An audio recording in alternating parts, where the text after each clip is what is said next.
Hey everyone, this is Elenbaas from Nightlight Astrology. Happy Friday, everybody. Today we're going to take a look at Venus in Libra making a trine to Jupiter in Gemini. This airy connection between the benefics is generally thought of by most traditional astrologers as auspicious. We'll talk about why that is the case and what you can watch for. And I'll give you a few tips on how you may interpret this in your birth chart as well. So that's our goal for this. That's our goal for this episode. Before we get into it, don't forget to like and subscribe. If you're new to the channel, we really appreciate you subscribing. If you are starting to watch regularly, it really helps us grow our business and our community. We're trying to get to 70,000 subscribers here on the channel by the fall equinox. I think it's going to take us a little bit longer than that, but still, it's a good goal, and we really appreciate how many people have been subscribing. We've doubled our monthly average over the past 2 months. That is fantastic. So thank you to everybody helping this channel grow. You can find transcripts of any of these daily talks on my website, which is nightlightastrology.com. Now, I want to take you over to the website because this week we opened registration for our Ancient Astrology for the Modern Mystic, our year 1 course that begins November 16th. So if you go to the first year course under the courses tab on the website, you can learn more about the program. I will be tagging an informational video about the program onto all of my videos starting next week until class begins. You can learn more about the program in depth on this page as well. It tells you about everything the program includes. The best feature of the program is really that over 30 classes that we have, all 2 to 3 hours each, in a deep immersion into ancient Hellenistic astrology. We also have breakout study sessions in between units led by our tutors, an interactive group forum discussion where you can ask questions, and our tutors are staffed there to help you as well. Lots of bonus material, really strong program that's meant to help you develop a practice or just have this as a skill that you can use for yourself and people close to you for the rest of your life. At the bottom, you'll find the enrollment options. This is the pre-registration sale. So this goes only until October 15th that you can get these prices. After that, it'll be the normal tuition prices until November 16th. Tuition assistance is available. If you need a little help to make the program happen, be sure to use the tuition assistance. That allows you to pick on some different tiers for your monthly payment. And we try to make sure that nobody's ever priced out of studying astrology. Now, the last thing I want to remind you of is that next week is my next monthly webinar. If you go to the live talks page on the website, you will find that my next talk, Venus's 12 Love Languages, Falling in Love Through the Zodiac, happens Thursday night, September 19th. I will be giving this talk through a webinar. If you can't attend live, you get the recording. We're going to be looking at the karma of Venus through each of the 12 signs and the kind of story that Venus tells about love, sex, and relationships in our lives through the sign placement. So this is going to be a great chance to learn more about that. I hope to see some of you there. And if you have any questions about anything you find on our website, feel free to email us info@nightlightastrology.com. Okay, on that note, let us switch over to the real-time clock and let's take a look at this trine that is forming. So today, Friday, September 13th. I don't know if you're a superstitious person, if you're into Friday the 13th stuff or not. I'm not personally, but knock on wood. So anyway, Venus is trining Jupiter, and we can see that this is an airy connection. Venus is in her own domicile. And you know what? Let's do this for fun. I didn't do this in advance, so we'll see where this goes, but I'm going to see where the terms are laid out. Whoops. Let's do, let's go to the Egyptian terms. Here we go. So the trine is forming at the 20th degree of Libra and Gemini. And it looks like we've got, here we go. I'm going to make this connection a little bit more obvious. Sorry, guys. Okay, there we go. So here's the trine coming in by Sunday. So it'll be building over the weekend. So you will notice the effects of what we're going to talk about today between now and Sunday fading Monday, Tuesday of next week. So that takes us all the way through about September 17th that you'll really be feeling this. And this is coming through just prior to the full moon lunar eclipse. So that lunar eclipse takes place just a little bit after we get to here September 17th. They're fading from their 3-degree range of separation by Tuesday at the same time the eclipse is coming through. So it's an interesting connection to just precede an eclipse and maybe points toward some beneficial aspects of the eclipse that we might not otherwise see, because when we think of eclipses, we often think of portals of transformation that can be a little intense. So it's nice to have this benefic connection, both benefics, the greater benefic and lesser benefic. They weren't called greater or lesser because one was thought of as better or worse. It had to do with their speed. Greater would mean like heavier and slower in movement. Lesser would mean faster. So Venus is faster, Jupiter slower. The trine is of the nature of Jupiter. And the reason for that is kind of interesting. If you think about the Thema Mundi, which is an ancient kind of teaching chart, a legendary chart of the birth chart of the cosmos that ancient astrologers use as a kind of rhetorical teaching device. In that chart, you go from Cancer to the left-hand side of Cancer, and you go to the first trine, and you get to the whole sign house of Pisces. If you go from Leo and you go to the right-hand side of Leo, this is the masculine and feminine directions, the signs of the luminaries, the first trine from the sign of the sun to the right is Sagittarius. So these two trines are moving into the signs of Jupiter. And so the trine was said to be of the nature of Jupiter. And so for that reason, we have two benefics that are generally thought of as fortunate connecting in an aspect that was also thought of as fortunate. Another little clue that we have as to what this kind of connection might mean comes from the meaning that Jupiter had in relation to the houses. So one of the houses was called the joy of Jupiter, and that was the 11th house. So let me just back this up a touch. And let's look at what happens here in the 11th house. In the 11th house, what's happening is the house is waiting by virtue of the diurnal motion to rise to the top of the chart next. So everything in the 11th house is thought of as something that in time will rise in prominence. And it will do so through the support of the topics that the 11th house is associated with. The number one amongst them is allies and beneficial people. So in modern astrology, we tend to think of the 11th house as groups of people. But in ancient astrology, it was best to think of the 11th in terms of allies, benefactors, colleagues, people that you shared similar dreams and aspirations or goals with, who could become beneficial allies with, that you could become friends with them, essentially. And then there is a sense of it being a place that belongs to groups of people, but usually there's a connotation of these people being beneficial and they're having a kind of resource that the native will find beneficial for the sake of achieving their aspirations. So you often find that 11th house people, like if you have a lot of planets in the 11th house, and it depends on which planets they are and their dignities and aspects and stuff like that, but planets in the 11th house will often do well in life because they meet or run into powerful people or organizations or groups or allies or friends or benefactors who play an important role in the development of your dreams and skills and ambitions and so forth. I think, for example, a great example of this would be Martin Luther King Jr., whose chart is rectified, but his ascendant ruler is an exalted Venus in the 11th house.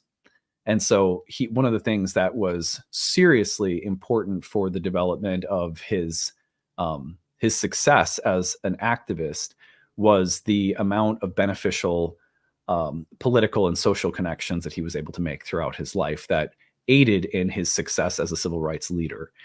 That's a beautiful part of his story. And the 11th house, also called the house of dreams and wishes. I can't help but notice that Martin Luther King Jr.'s great speech was, "I have a dream." How's that for an exalted Venus in Pisces in the 11th house of dreams, wishes, and aspirations?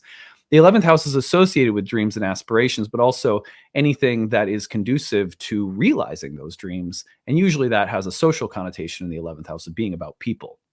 Now, what's really interesting is that this was called the joy of Jupiter.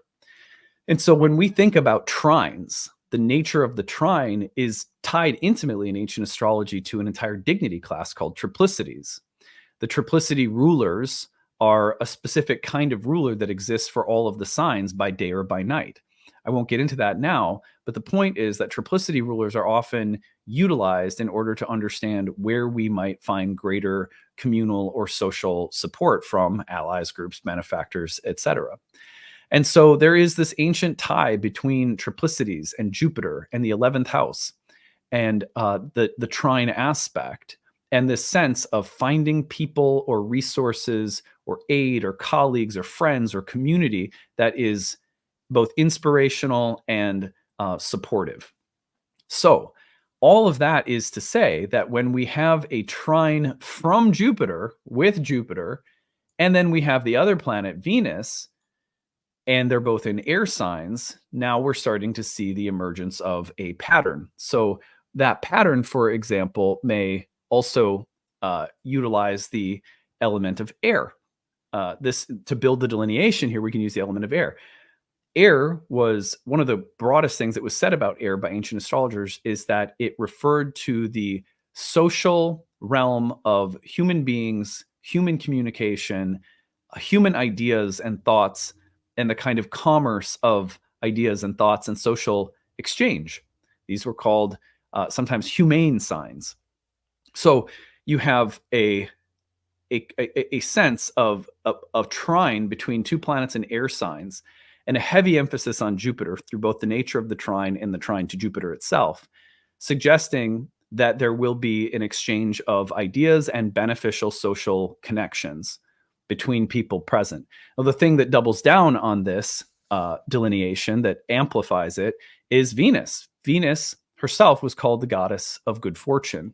She was the house, associated with Venus was the 5th house.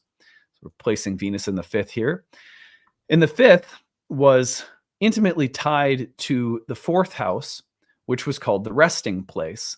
And the resting place is, in Indian astrology, associated with moksha, which means like liberation from the world. Like when you go home at night to your bedroom, your house, your apartment, your condo, whatever it is, you rest, you release from the world. Like moksha, you release from the body, as in enlightenment, or moksha as in disentanglement from karma. It's kind of a miniature version of that when we go home every night we release from the troubles of the day, the troubles of the world.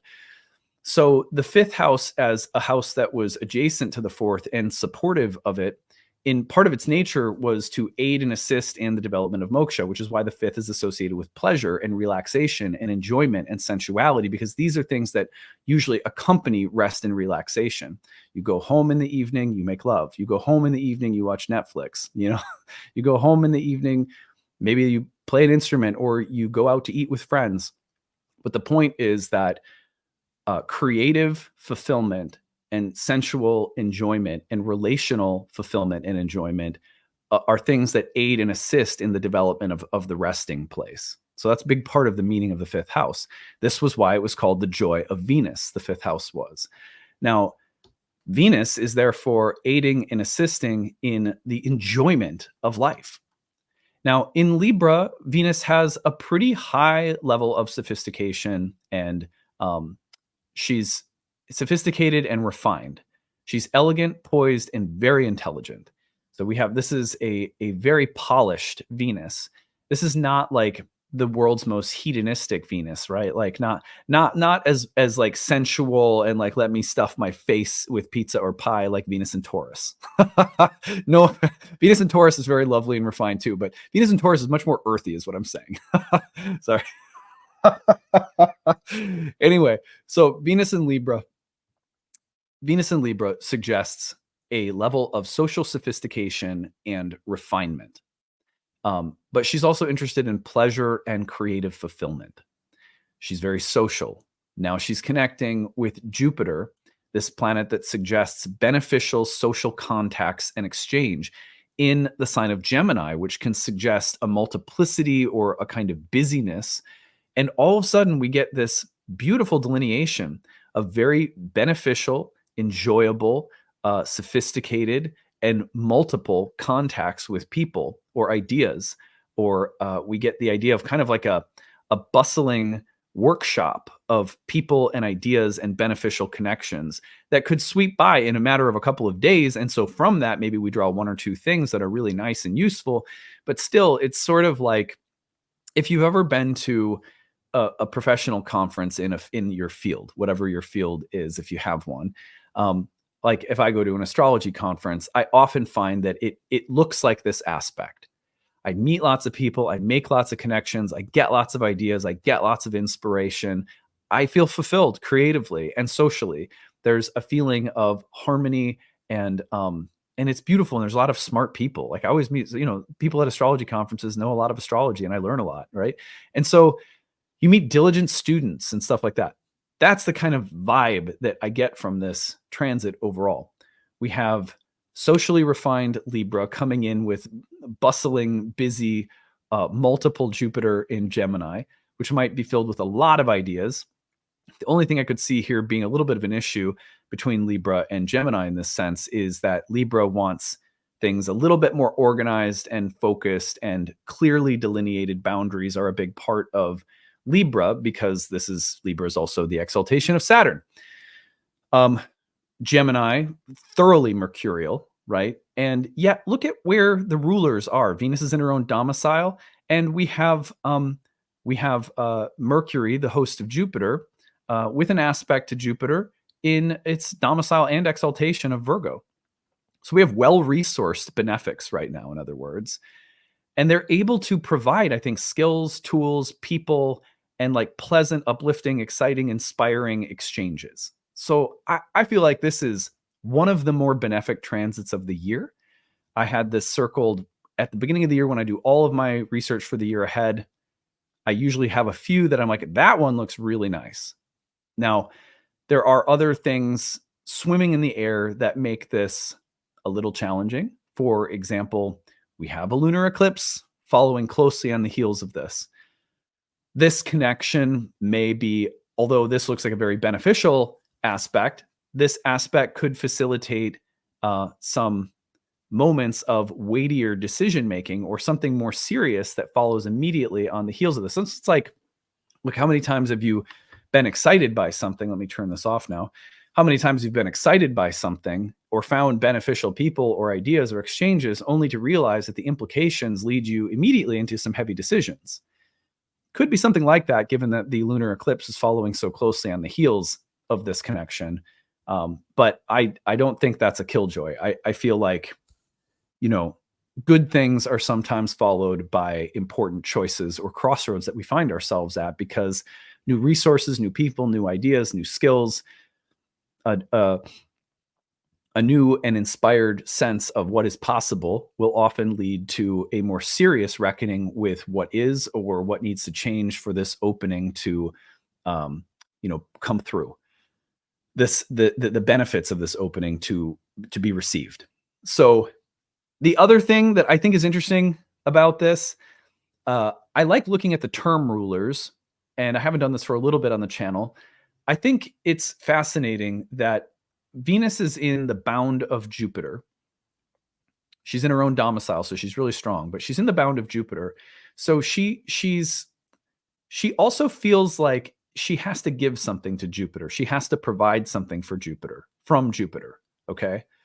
So I think this is also about some sense of what we feel is fair or just, that we should give or provide, or a way in which we might have to acquiesce, and we know, like, what, this is going to be good for me, but I do need to serve the needs of this or that.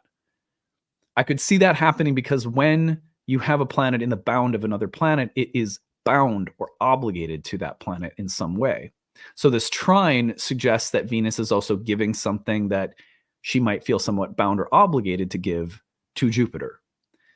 That's interesting. That's really fascinating. For example, if you were to find this in, in, like, let's say you had, I'll just do an example here. This will be fun. All right, let me throw up the chart. Whoops. I'm just clumsy today. Okay, here we go. All right, let's just wheel this around a little bit and let's make it simple. Let's give a simple example. All right, so let's say that your Venus is in your 7th house, trining Jupiter in the 3rd. Now, let's say you're married, and let's say that you have a sibling who has multiple kids. Now, I'm just kind of making up an example that I could see actually happening, right?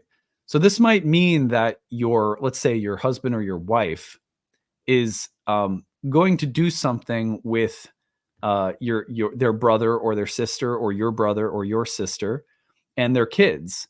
And there's a sense of like, yeah, I really have to do this, or I really ought to do this, but it'll be a good thing to do. I'll bring my kids with their kids, the cousins will get together, or I'm going to go and babysit so they can get out. I should do this because they've done some things for me. So the sense of maybe doing something it's a good thing to do, but there's some sense of karmic obligation, just a subtle hint of it, that could be there as well. A sense of like, let's make sure that this is right. Okay, so the other thing that I would call to our attention here with the bound ruler is that Jupiter, in the meantime, is in the bound of Mars. And this is why I made up that example, because Mars, in turn, is in its fall in Cancer. So this exchange, could we see it happening with some subtle pressure to make sure that we don't deepen existing divides or conflicts within the home or family? Are we giving and exchanging in order to make sure, like, is there a little bit of emotional coercion behind the surface? Potentially. And you see, we can get there by just looking at the bound rulers. Venus feels bound to Jupiter. Jupiter is bound to Mars. Mars is in its fall in Cancer, in its own bound. So Mars is demanding something in Cancer. It's a little heated emotionally, which could subtly be informing the beneficial exchange between Venus and Jupiter. See how that works? So bound rulers can give us a lot of insight into the little subtleties and nuances of how a larger dynamic may be playing out on subtler levels. Anyway, I would watch for this exchange being mostly beneficial, maybe fueled by a little bit of a sense of obligation, maybe a little sense that if I don't do this, things could get worse. If we don't create some kind of harmonious exchange, I might feel bad, or I might not be doing the right thing, or maybe I feel a little bit coerced or pressured to do something, but you know what? This is a good thing to do. There's the diplomatic solution to this. So watch for those subtle currents. If you don't notice them, that's also fine. A few tips on how to read this in your own chart. Look at the whole sign houses of Gemini and Libra. Look at the two places as connected, right? So look at that whole sign house topic of Libra. Look at the whole sign house topic of Gemini. If you wanted, you could throw in the whole sign house of Cancer for a little bit of where that emotional pressure might be coming from that I just talked about. But primarily look at those two airy houses by whole sign in your chart. Look at the topics, see how they might be connected. If you don't know how to do that, that's okay. For now, just listen to the major delineations that we've given and go from there. All right, that is it for today. I hope that you all have a fantastic weekend. This week has been a fun week of interesting content, little kind of like took some interesting pathways. And I look forward to coming back next week into the busiest part of the month. We're going to be breaking down the eclipse, doing a whole bunch of stuff. So that, and we will have an informational video that will be tagged on to the end of the daily content every day that will tell you more about the upcoming program that starts on November 16th. And the sale for that has already begun. So please take advantage of it. Need-based tuition available. Next week, we'll also have the webinar on your Venus placement in your chart. So stay tuned for more on that. Hope you have a great weekend. We'll talk to you again soon. Bye.